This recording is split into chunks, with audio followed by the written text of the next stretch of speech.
turn it on. It is, I'm just blocking it, just making sure, because I don't need it right at the start. I can control it.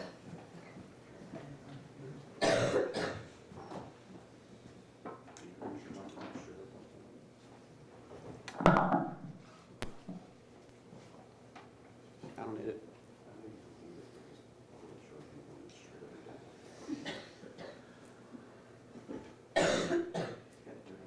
It's pointing at me.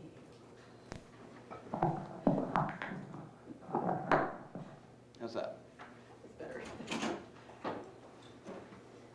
Let's bring your ear, please.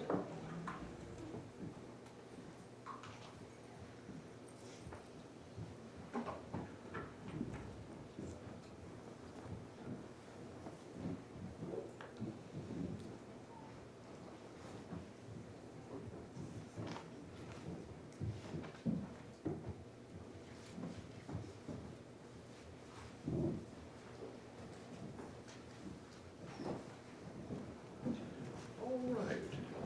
Everybody ready to continue? Mr. Regan? Thank you. May it please the court, opposing counsel, ladies and members of the jury. I'll start with I agree with one thing the defendant said in the closing argument. It can't be out in the world. Private data should never be made public. But ladies and gentlemen of the jury, that's exactly what the defendant and her co-defendants did with her actions. She took the private data inside the Gwinnett Justice Administrative Systems Network, a private network owned by Gwinnett County, and put it out in the world, in the ether. It is not to be dismissed.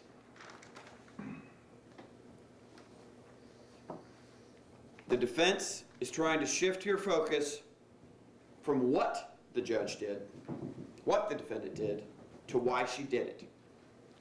It doesn't matter why she did it. She has come up with numerous excuses for why. She thought something was wrong with her computer. She didn't think Gwinnett IT was giving her all the answers. She didn't trust anybody in the courthouse. She didn't like the district attorney. She thought people might be planting things on her computer. So she wants to blame everybody for what she did. But at the end of the day, the crime is not why she did it, but did she do it? And ladies and gentlemen of the jury, she did it. That's what the evidence shows. The ends do not justify the means.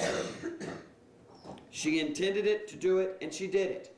She said herself, she'll take full responsibility for her actions. Well, now it's time to hold her accountability and to hold her responsible.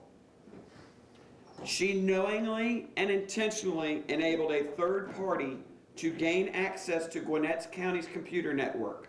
She knowingly and intentionally had a system of hardware and software right there installed on the network. She allowed a private detective, a computer expert that she retained through that private detective, and a third party to have access to the Gwinnett County Judicial System Network belonging to Gwinnett County, and putting the information that was on it of every Gwinnett County citizen's information from that network out into the open. She exposed that information. She didn't follow any protocols because she knew what she was doing was wrong. But because she thought she was a judge, she can do it. Well, ladies and gentlemen, that's not the law. She did it. She admits to doing it. She admits to getting caught, and now she wants you to give her a pass because she had nowhere else to turn. But the facts don't bear that out. As I said before, she told you from that stand she takes full accountability. Well, now let's hold her accountable for her actions. We showed you the timeline. Mr. Smith showed you the timeline. And as it clearly indicates, early on, the defendant was making contact with T.J. Ward. And I want to make this point clear. Who brought T.J. Ward, Ed Kramer, and Frank Carrick into this case? The defendant did. She Googled, she researched, she said she knew T.J. Ward. She brought them in. Nobody else. She brought them in. But early on,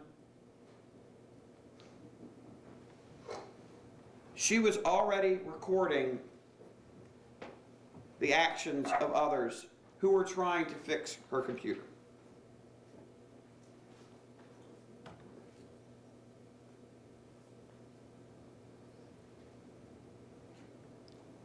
The defendant took this video.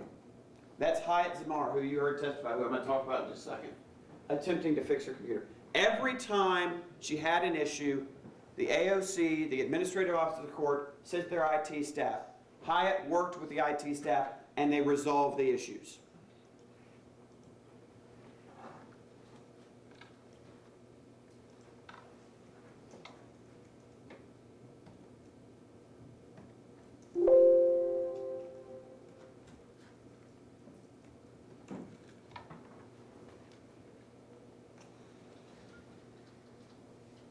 They resolved every issue.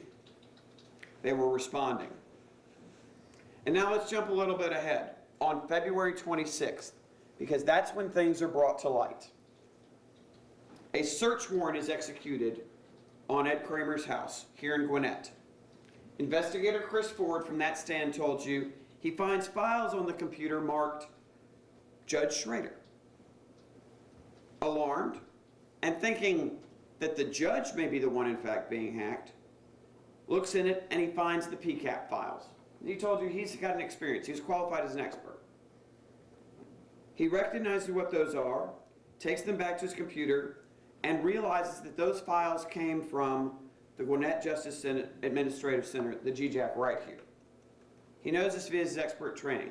So let's note right now for the record, data has been removed from the Gwinnett Judicial Administrative Center. Data has been removed. It has been removed, it has been copied, it has been taken out of the secure center, and it has been found on this computer, right here.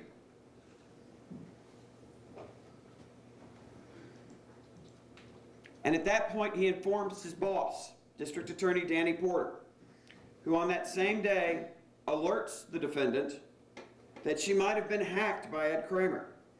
And how does the defendant act? She records that meeting. I mean, and unless there's child porn on it, it's not relevant to me. I Yeah. mean, I won't go poking through it. So. I mean, it could be something you sent off your home wireless network, and it's none of my business. Yeah. I won't look at it. Yeah. Once I determine it's not anything to charge him with. Mm-hmm. Although, if you want, we'll start working it from the standpoint of it Well, might be it's a just- computer trespass. Yeah, it's just weird that he would have anything related to me at all on his computer. That is weird. It is. There's no. Okay. Now, you know, I guess he could have labeled the file Judge Schrader, and he might be working on a case that's pending before you. Yeah. I mean, there's 100 different explanations, but I wanted to make sure you knew Okay. when we found it out today. And like I said, my guys will come out to your house if you want and walk around the house and look for the Okay. box. But if you want to have your own people do it, that's Yeah. fine too. if Okay. you want. Well, I'll look into it. Let me know what happens. Okay, and if those folks need, I mean, we have pictures of the box, Okay. of what type it is and that type of stuff. All right. So they'll know what they're looking for. Okay. Okay? Cool. Thanks for the heads up. Nothing like it. Yeah.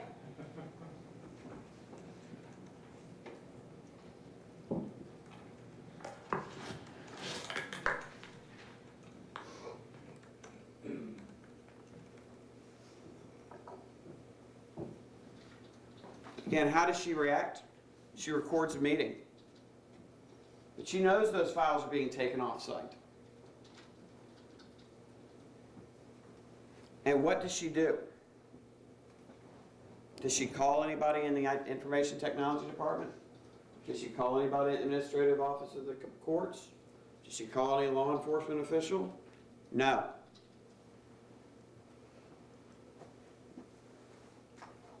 She takes these devices, she unhooks them, devices she had personally overseen installed, and hides them away.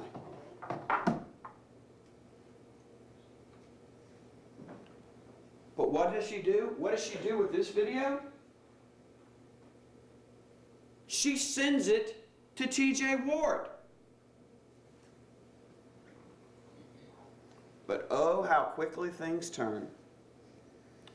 Because Investigator Ford told you he finished the analysis in early March, on March 4th, of Ed Kramer's phone and found numerous text messages between Kramer, the defendant, and a man named Frank Carrick. And here, ladies and gentlemen of the jury, is where the defendant's plan and her actions began to be discovered and brought to light by law enforcement. Investigator Ford called his boss with this new information, and the district attorney began the process of immediately calling in the GBI, the Georgia statewide law enforcement agency, to investigate. The Georgia Bureau of Investigation. But let's jump ahead a couple days. Because on March 6th, there's a judges meeting. Now you've already seen this video, and it's long, so I only want to play just a little clip from the end for you. But you'll have the entire video back, but I want to draw your attention to this point. We're going to craft this email and send it out right away, so I wanted you guys to have the information as quickly as possible, but I think we need to share it with our employees as well. Can I ask one more technical question that maybe above everybody said? Would it just be futile, my own head is what I meant, but would it be dumb to change those passwords from your work computer? Yes. If it's being captured? That's what everyone said. Take it all home. But when you change your network password, That has to be. it's just a possible step that may make things. Do it again later. Yeah, we're gonna be changing passwords, at least 2 times, if not 3 over the next. But in order for me One to do other it, I matter know if I that can you do it all from my know cell about, phone answer. Take care of. Obviously, we use some secure communications right here, expecting that will be private. We're gonna let the sheriff's office know about this as well. For example, if we had sent emails saying that we need an inmate next Tuesday at 1:30, that kind of information may have been exposed as well. The sheriff's office needs to know about that, so we'll also be talking with the sheriff's office this afternoon. Oh, Seems like we have an important order to come I'd on like the to search know warrant. You know, what search warrant stuff. day he was in the building. The last week in January. Because- Ladies and gentlemen, because I've thank you all had very much. janky stuff since January. I Yeah, can tell you. and they traced it back to a, Yeah. well, that's in the library. No, they traced it back to something in the It's a library. server. It's a Okay. server that was in the library, but yeah. So, I'd like to know what day he was in the building. She has the audacity to ask her fellow judges she'd like to know what day he was in the building. Ladies and gentlemen, she knew what day he was in the building. She let her in. Not once, not twice, but 3 times. She let Frank Carrick in. February 7th, February 8th, and February 11th. She did it. And you heard the judges what they were going to have to do, what changes were going to be made because of the breach of the network and the data that was removed and copied and sent to Ed Kramer's computer. They were going to have to draft a very important order. They were going to have to get with the sheriff's office about transport of prisoners. They were going to have to all reset their passwords. Things were going to have to change. And why were they going to have to change? Her actions. Her actions set this in motion. Her actions were caused data to be removed and copied. And then Special Agent Sarah Lou took over the investigation. She interviewed 28 people on this case. And again, it was her investigation who found that the defendant was not the one who hacked, but along with her co-defendants, T.J. Ward, Ed Kramer, and Frank Carrick, who were ones who had committed the infiltration of the county network and had committed computer trespass. Now I want to go back through the witnesses just a little bit. We heard from Investigator Ford, and then we heard from Major Milner here in Gwinnett County. If you remember, he's the one that assisted in recovering the videos. The videos you saw and the videos that you will have back there that show the defendant and her assistant allowing Frank Carrick in, not checking his ID, making sure everybody's gone for the day, so only they're going to be there. Even though when IT and support staff came to work on her computer, she demanded their photo IDs be copied. Here comes this mystery man named Frank Carrick, and she just lets him in through the security in an area where she shouldn't be, and then wants to ask again, I want to know when he got in. She can ask herself. She did it 3 times. But Major Milner recovered that video, and it shows Mr. Carrick being led back. He stays approximately 42 minutes, and then he's escorted out, and then the defendant and her secretary leave. And again, we know it through co-defendant T.J. Ward. Now, the defense made a big point about T.J. Ward and how he was this investigator and she was almost duped, say. Who hired T.J. Ward? Who researched T.J. Ward? Defendant said she knew him, trusted him. And now she wants to blame T.J. Who hired T.J.? Who put this all into motion? Right there. T.J. Ward got up on that stand. He told you that she had hired him to do surveillance on the computer. He used contractors, Ed Kramer and Frank Carrick. He told you he thought the judge had the authority to do this. But it's clear she didn't. But she was constantly in communication with him through numerous texts and phone calls that are right here in this binder that are in evidence that you can look at back there and that Mr. Smith has shown you. Communicate about the progress, when things are going to go. I'm going to put you in contact with my forensic expert. And he took responsibility for actions, and he was sentenced.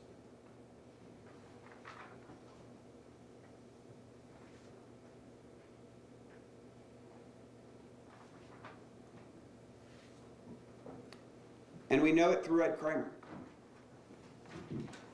Again, had almost a 20-minute phone call with the defendant on February 8th, 2019. Talked about what they were going to do. The defendant told her it was her computer. No, it wasn't, ladies and gentlemen. You'll have this computer back there. It is not her computer. Clearly marked on it. It is the property of Gwinnett County. It does not belong to her. It belongs to Gwinnett County.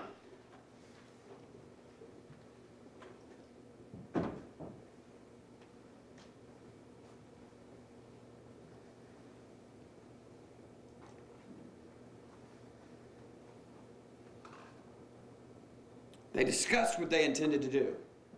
Again, numerous text messages between them. Ed Kramer told you. I communicated with her, and I got Frank Carrick, another contractor, provided him with the hardware and the software. Right here. You'll have it. To do the job.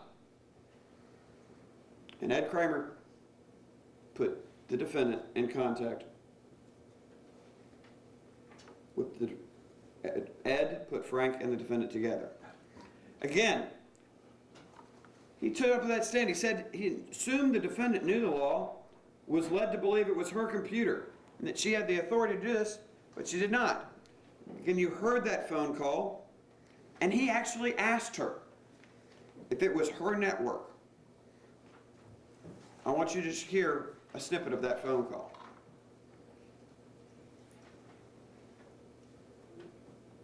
Now, the other question deals with legality. This is a system that the network is not something that you own. And therefore,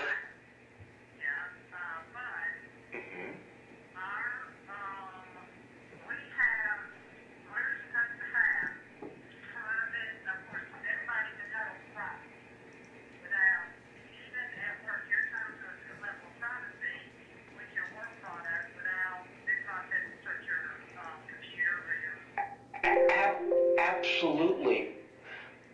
Although a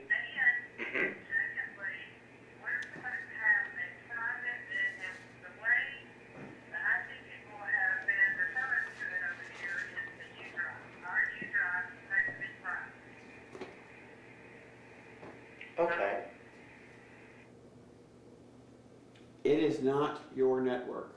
What did she say? That's true. It isn't her network. It's Gwinnett County's network. It's the GJAC network. She does not own it. So even Ed Kramer had reservations. But again, she's a judge.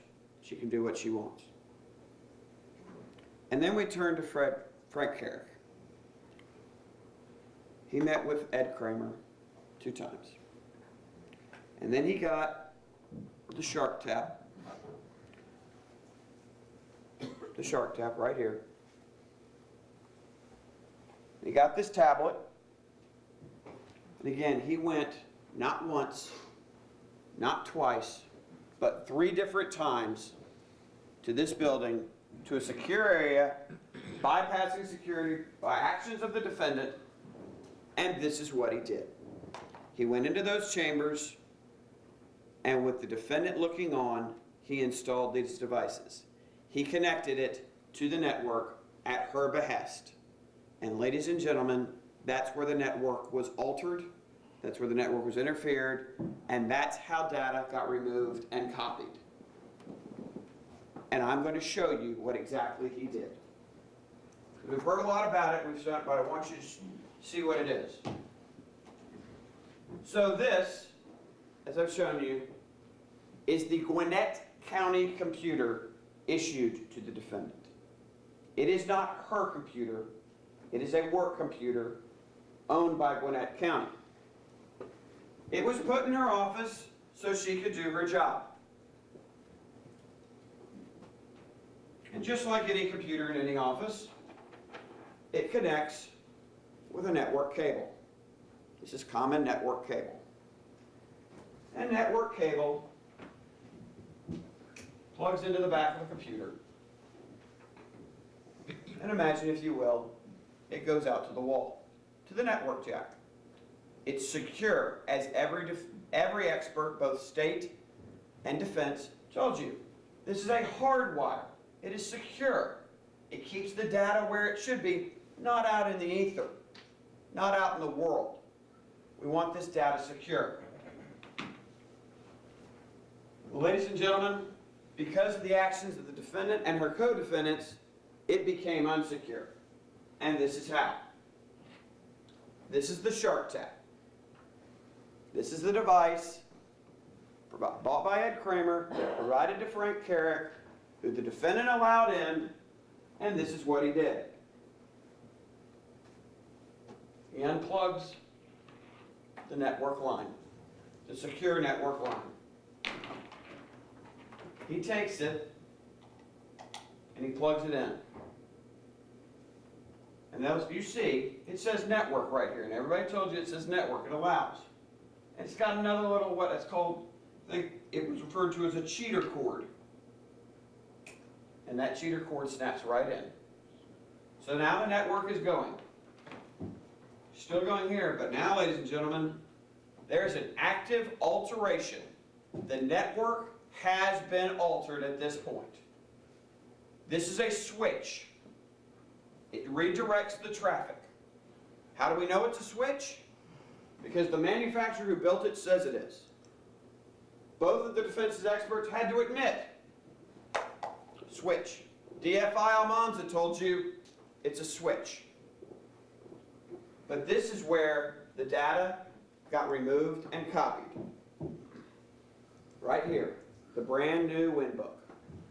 Bought by Ed Kramer, given to Frank Carrick, and allowed to be hooked up under the watchful eye of the defendant. And just like that, ladies and gentlemen, the Wireshark software, remember, SharkTap, Wireshark software, hardware, software. Wireshark software is now installed. A virtual desktop is installed. And that tablet is hooked up to a Wi-Fi network. Frank Carrick told you it was hooked up to actually an employee's Wi-Fi network. And it began to beam out through WeSendIt.com. But these were files, ladies and gentlemen. These are the PCAP files. And as DFI Almanza told you, in just one packet alone, he found court orders, private documents, secure documents. And where were they going? They got removed. They got removed and they got copied because they went from this computer, this tablet,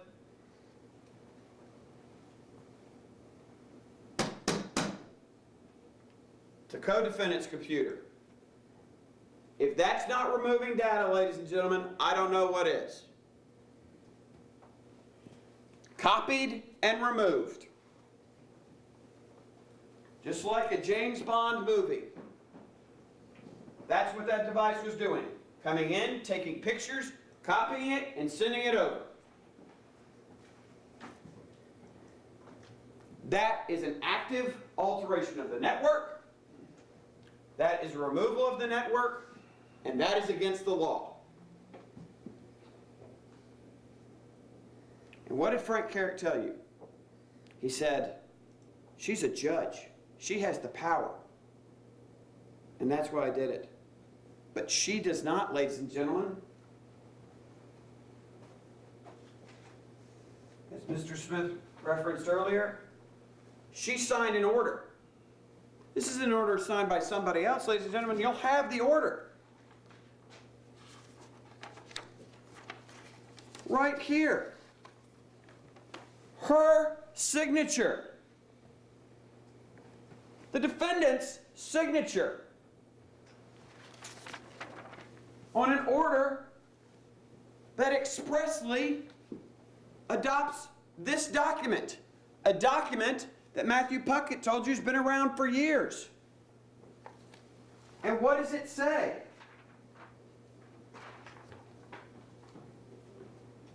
I will not interfere. The following activities are prohibited. Interference with the operation of any county computer system or network. Interference with the security of any county computer system or network. Unauthorized use of another's account. Unauthorized attempts to alter data, files, or systems. Making unauthorized changes to the configuration or working of equipment. Intentionally disrupting the county's network, website, or email systems. Disguised use of county technology, and ladies and gentlemen, the list goes on. But right there, interference with the operation of any county computer system or network. Right here. Interference with the security. Her actions put all those files sent by WeSendIt out into the world. And ladies and gentlemen, I stand here today, they're still out there. You heard the defense experts, you heard the state's experts. They didn't just go from one place to another. They stay out there. Who knows where they are now? Unauthorized attempt to alter data, files, or systems. The data was supposed to be going this way. It's now altered. It's going here, and it's ending up there. Making unauthorized changes to the configuration or working of equipment. Right here. Unauthorized change. Disrupting the county's network, website, or email. It is now disrupted by an active act of installing this device, sending it to this tablet that lets it go to this computer.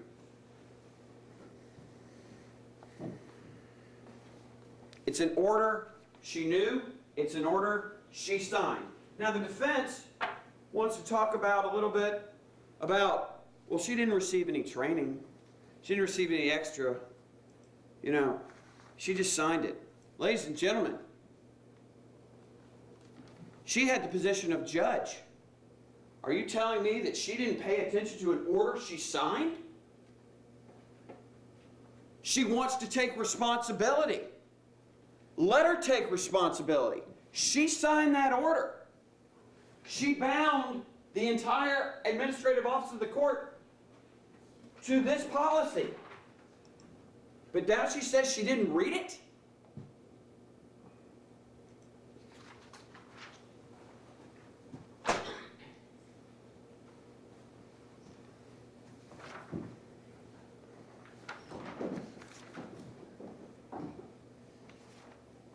And again, Phil Bodewin's testified.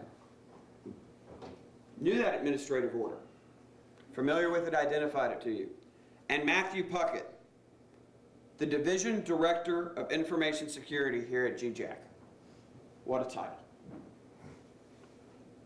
That the policy included the order, and he told you, this wasn't anything new. He told you it's been around a long time. This policy's been around for years. This isn't anything new. This isn't anything shiny that was slipped in at the last second. It's an order everybody knew. And everybody has to follow, even the defendant. He told you the actions of the defendant, of the co-defendants, were not authorized. They altered the network. And what did he find in those PCAP files? Those PCAP files that these devices removed and put on this computer? He found passwords. He found the defendant's password, but ladies and gentlemen, he found the admin password. Data directly taken from the GJAC network because of this device installed by that defendant. And he explained what risk. And I'm going to come back to that in a second. And then, of course, there's Hyatt Zemeyer. He had worked on her computer all the time, was able to resolve all the issues, be it network printing, shared photos, or permissions with another judge. Not another assistant district attorney, as the defense wants you to believe. Judge Kaysen was Judge Kaysen. All these issues with the defense that she alleged her computer and Judge Kaysen occurred when she was a judge. Don't let her throw the red herring and try to make this about something with the district attorney's office. Judge Kaysen was installed, not assistant district attorney Kaysen, Judge Kaysen. And it was an easy fix, it was quickly removed, and the problem went away. But again, Hyatt from right here told you, every time I was going in, I was able to fix it. I fixed it. These are common problems. People print to the wrong printer all the time on networks. People put things on a shared drive, but he went the step further. He disabled the entire N drive. He took it down. It was an old system, he took it down. And they removed Judge Cason's permissions. But what did the defendant tell Hyatt on February 5th? I'm going to call the PI. I'm going to call the FBI. I'm going to call the GBI. Well, 2 of those 3 people, ladies and gentlemen, she didn't call. She only called 1, a PI. And again, as I told you, Special Agent Lou interviewed the defendant not once, not twice, 3 times. She admitted she hired T.J. Ward. She admitted she talked to Ed Kramer. She admitted she talked to Frank Carrick and again let him in the office. Not once, not twice, but 3 times. The first time making sure that her staff was gone for the day so nobody else would see her actions. She wants to take responsibility, but she wants to make sure nobody else sees what she's doing. She was present when this hardware was installed.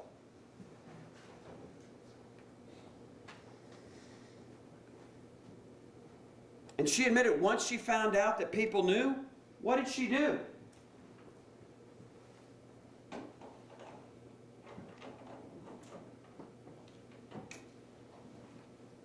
She took it away. She hid it. She hid it so nobody would find it. And what happened? IT, Abe Connie came in looking for it. They couldn't find it. Why? Because she removed it. She knew she had been caught. And she was trying to hide what she had done. She recorded meetings with District Attorney Porter. You've seen it. She recorded meetings with the judges and tried to act as if she had no idea what had happened. But you've heard the evidence. That's not the case.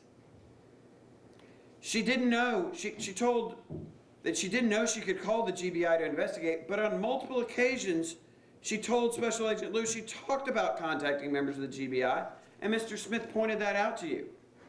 But at no time did she ever request the GBI, even though she had the full power to do so. She actually looked on the website. Mr. Smith showed you that. Right there in big bold print, 24-hour-a-day on-call agent. Superior Court judges, originating agency. But who did she call in? A PI. We know what her actions caused. They caused massive breaches to security. We've heard that through the testimony I've already talked about. But we've also heard it through the testimony of experts, not just here at the Gwinnett County, but at the GBI. And the first one you heard from is sitting right there, DFI Justin Almanza. Now the defense tried to make it out that he's only been working there a year.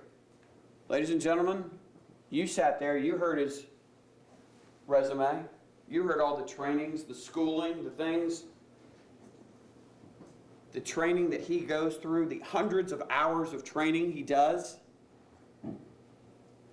And when I tendered him as an expert, what did the defense do? No objection. They agree he is an expert. And now she's trying to belittle him because he's only worked there a year. Well, ladies and gentlemen, his work is exemplary in this case. Just like Special Agent Lou and all the law enforcement on this case. He analyzed this computer. He analyzed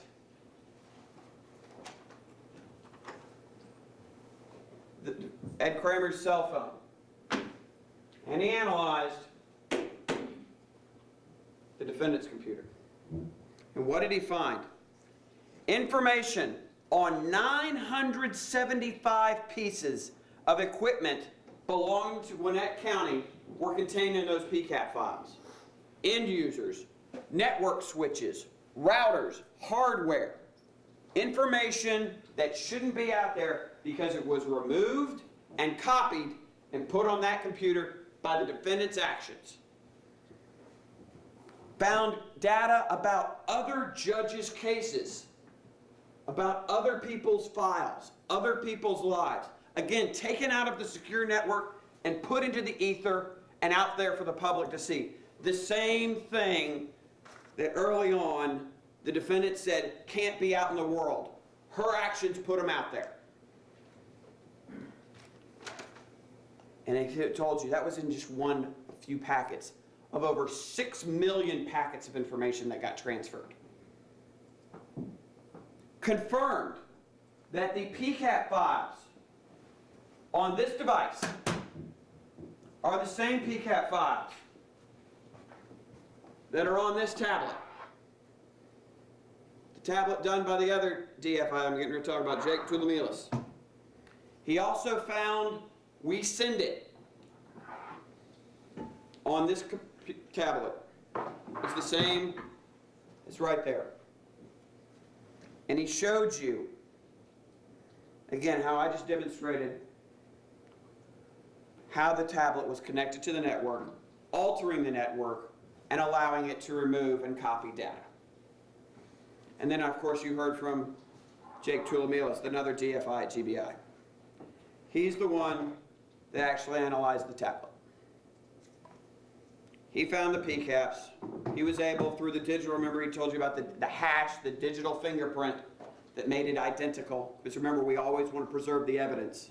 Just like DFI Almanza, we work off images. He was able to confirm that the PCAPs found on that computer are, again, the same here. That's a second expert. Found the We Send It in the virtual desktop software on the tablet. And again, explained how SharkTap acted, in his words, as a pipeline. He told you it acted as a pipeline. That's a great analogy. When hooked in, it is a pipeline. A pipeline to allow data that should not flow into the world, out into the world, and out of its safety where it was. And who caused that to happen? She's sitting right there.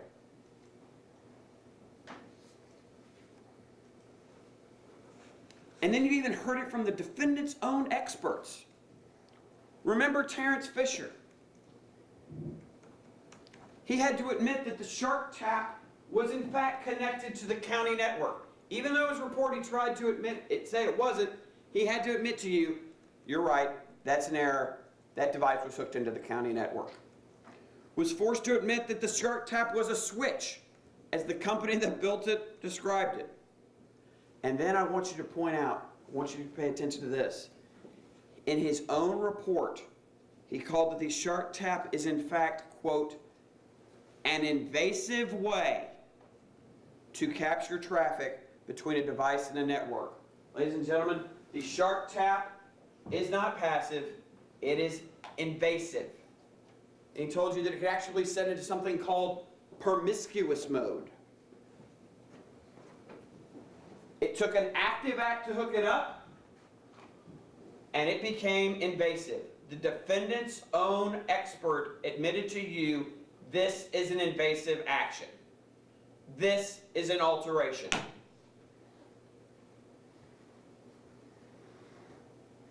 Mr. Regan, you've got about 5 minutes. All right, thank you, Your Honor. All right. Again, David Callett talked about it. I want to jump to the end. The judge is going to explain to the law of computer trespass. You're going to have it up there. Computer trespass, count 1.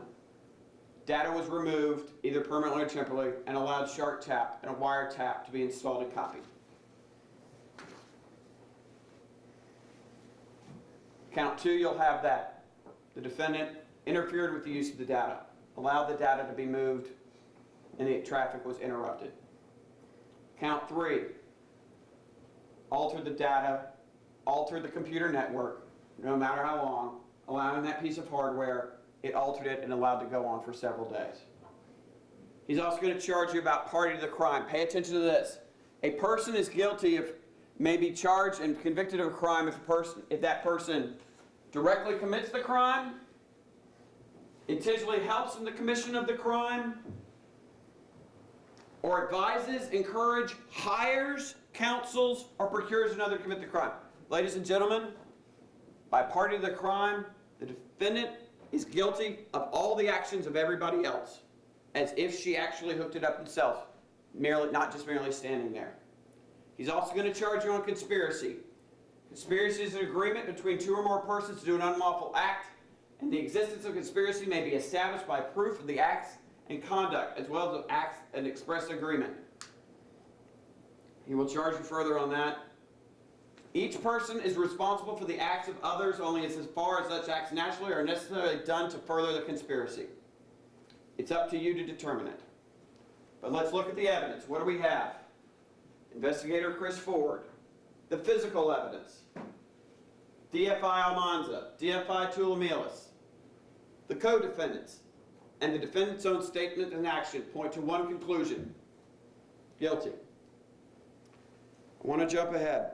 She could have reached out at any time to several law enforcement agencies. They're numerous in here. They're all counting.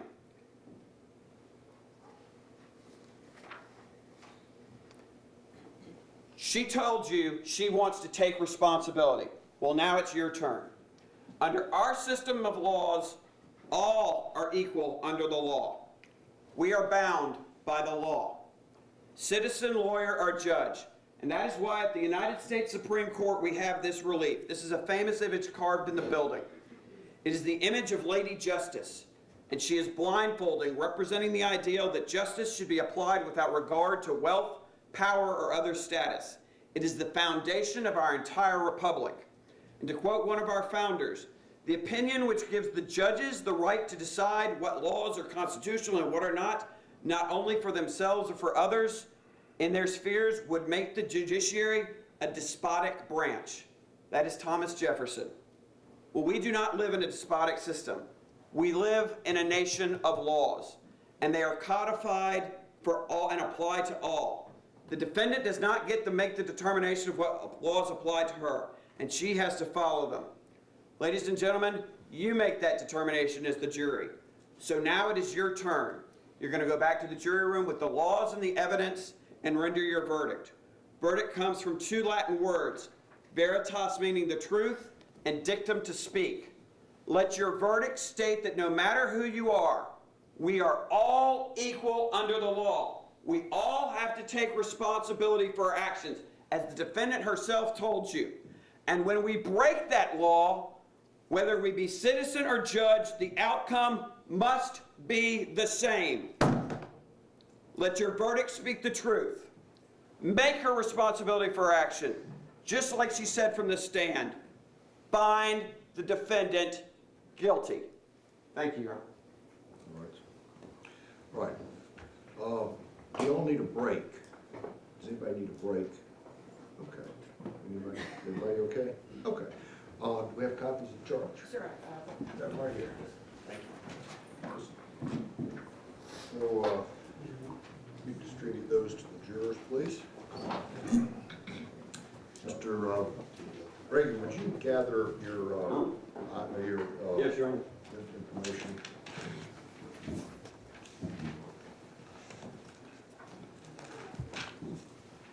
Ladies and gentlemen, Mr. McClure is handing out to you a written document entitled Jury Charge. I'm now going to go over the charge and read the charge to you. The court's instructions on the law of what the court will give you here, and the charge, the written document that the court has given you, is to assist you in remembering the court's instructions when you are, we get 14 of them? Did we? Oh, I'm sorry, I thought we had 14. It's my error. Okay. We'll get another 2 copies for it. Okay. Here. Okay, sure. Sorry about that.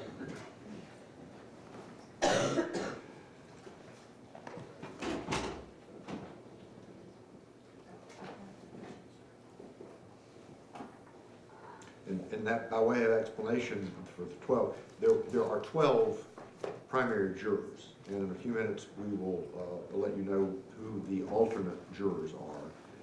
We have 12 people on the jury, and so the 2 alternates have been our insurance that we will be able to complete the case in the event something had arisen. If we had to excuse someone from illness or there had been a family emergency. and the alternates continue to serve that function even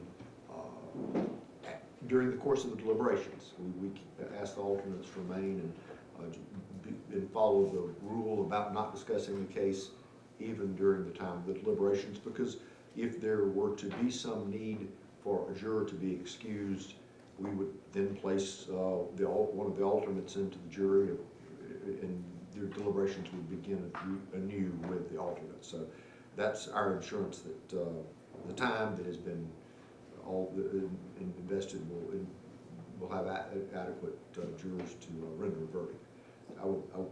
So in a few minutes we'll give you that information about who will actually be the alternates. But we ask that everybody pay attention, and we have asked that everybody pay attention all the way through the case.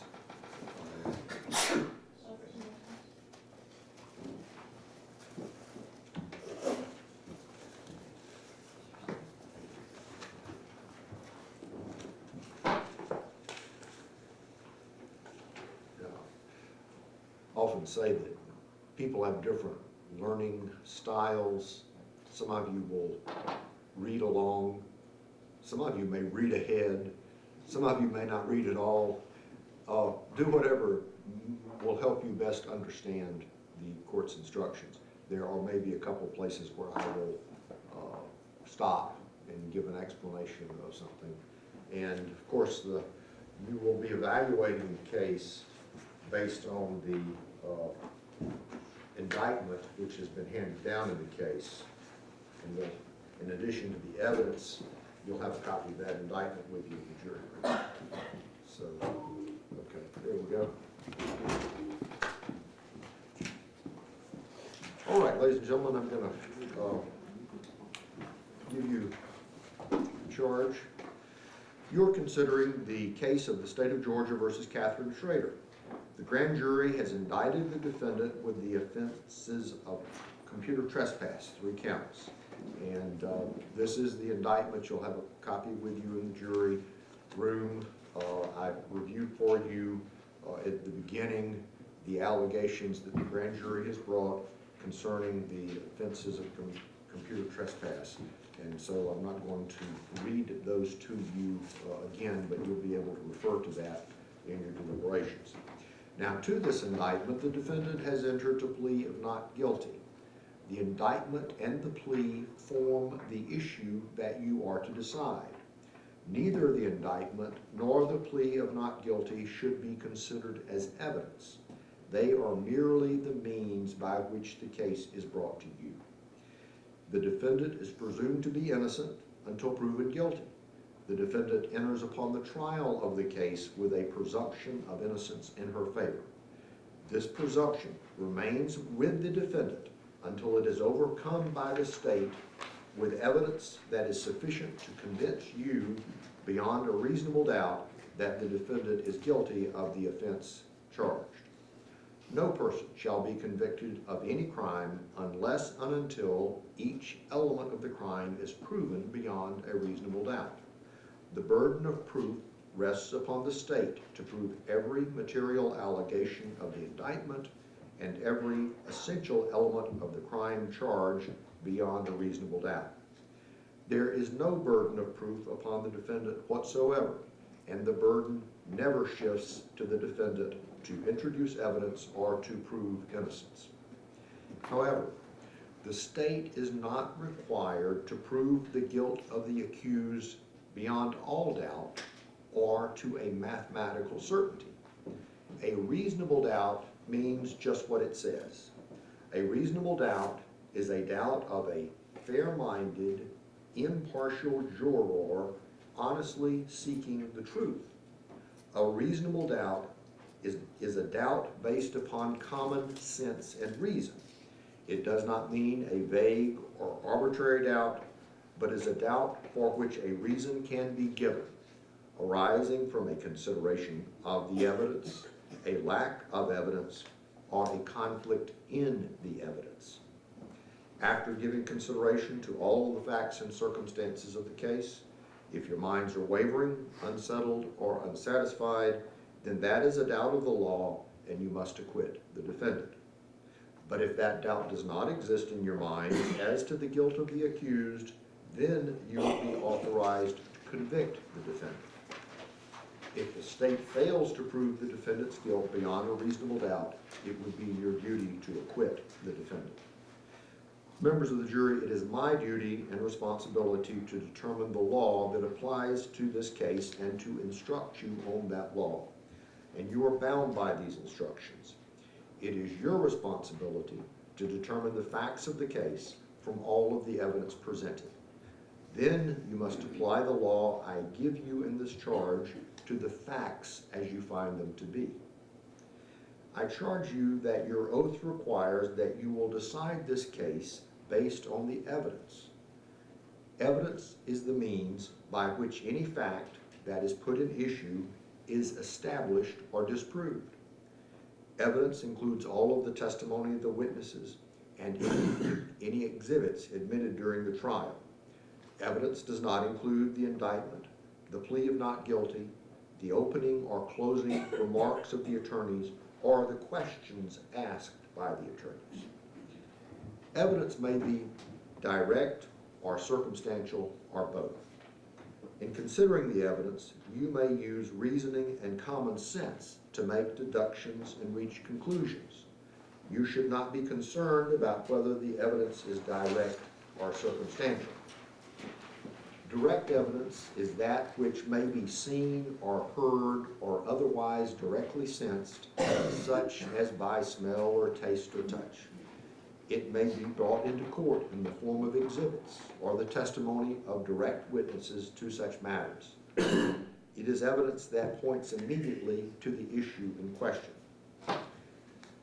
When direct evidence by inference points to an obvious, likely, or reasonable conclusion, even though that conclusion was not directly seen, heard, smelled, tasted, or touched, that is said to be circumstantial evidence. Circumstantial evidence is the proof of facts or circumstances by direct evidence from which you may infer other related or connected facts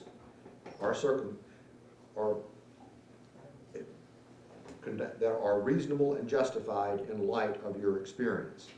It is evidence that only tends to establish a conclusion in question by its consistency with such conclusion or elimination of other conclusions. And sometimes circumstantial evidence may point to more than one conclusion. Now, I'm going to give you an example because this is the instructions say it doesn't matter whether it's direct or circumstantial, but we instruct you on what direct evidence is and what circumstantial evidence is and the difference. Now, I think you have a window in the jury room. So you can look out and see what weather is. You can see if it's raining. Well, we don't have a window here in the courtroom, and so we don't know what the weather is. Now, if you looked out and you could see that it was raining, you would be able to testify or say, it's raining outside. I saw it was raining. But we're in the courtroom, we don't have any way to know. But if we had seen or read on the weather report that there was a line of storms going to move through Gwinnett County at about 11:30 on Friday morning, and if we heard what sounded like thunder, and then we saw someone coming into the courtroom and they had a raincoat on and it was wet and there was a wet umbrella, and maybe even we thought we heard something like rain falling on the glass in the atrium outside. Well, none of those facts directly shows that it's raining, but they are circumstances from which you could conclude, if it was reasonable, that it had started raining outside. So that's sort of the difference, what is directly seen and then what is directly seen from which you make another conclusion. Does that make sense to everybody? It may be too simple, but it, now, to authorize a conviction on circumstantial evidence, the proved facts must not only be consistent with the theory of guilt, but also exclude every other reasonable theory other than the guilt of the accused. The law does not require a higher or greater degree of certainty on the part of the jury to return a verdict based upon circumstantial evidence than upon direct evidence. Whether dependent upon direct evidence or circumstantial evidence or both, the true test is whether there is sufficient evidence or whether the evidence is sufficiently convincing to satisfy you beyond a reasonable doubt.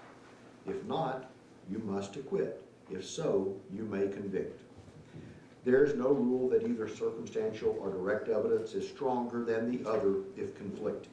The comparative weight of circumstantial evidence and direct evidence on any given issue is a question of fact for you, the jury, to decide.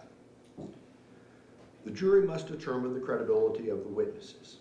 In deciding this, you may consider all of the facts and circumstances of the case, including the witness's manner of testifying, their intelligence, their means and opportunity of knowing the facts about which they testify, the nature of the facts about which they testify, the probability or improbability of their testimony, their interest or lack of interest in the outcome of the case, and their personal credibility as you observe it. A testimony has been given in this case by certain witnesses who are termed experts. Expert witnesses are those who, because of their training and experience, possess knowledge in a particular field that is not common knowledge or known to the average citizen. The law permits expert witnesses to give their opinions based upon their training and experience. You are not required to accept the testimony of any witness, expert or otherwise. Testimony of an expert, like that of all witnesses, is to be given only such weight and credit as you think it is properly entitled to receive. In assessing the credibility of a witness, you may consider any possible motive in testifying if shown. In that regard, you are authorized to consider any possible pending prosecutions, negotiated pleas, grants of immunity, or leniency, or similar matters. You alone shall decide the believability of the witnesses. To impeach a witness is to show that the witness is unworthy of belief. A witness may be impeached by disproving the facts to which the witness testified. Members of the jury, the law provides that criminal action shall be tried in the county in which the crime was committed. Venue, that is, the fact that the crime was committed in Gwinnett County, is a jurisdictional fact that must be proved by the state beyond a reasonable doubt as to each offense charged in the indictment, just as any element of the offense. In this case, venue is proper and may be proved, 1, in the county of the principal place of business in this state of the owner of the computer network, or any part thereof. 2, in any county in which any person alleged to have violated the computer trespass law had control or possession of any proceeds of the violation, or of any books, records, documents, or property which were used in the furtherance of the violation. 3, in any county in which any act was performed in furtherance of any transaction which violated the computer trespass law. And 4, in any county from which, to which, or through which any use of a computer or computer network was made, whether by wires, electromagnetic waves, microwaves, or any other means of communication. Venue must be proved by direct or circumstantial evidence, or both. This defendant is charged with crimes against the laws of the state. A crime is a violation of a statute of this state in which there is a joint operation of an act and intention. Intent is an essential element of any crime and must be proved by the state beyond a reasonable doubt. Intent may be shown in many ways, provided you, the jury,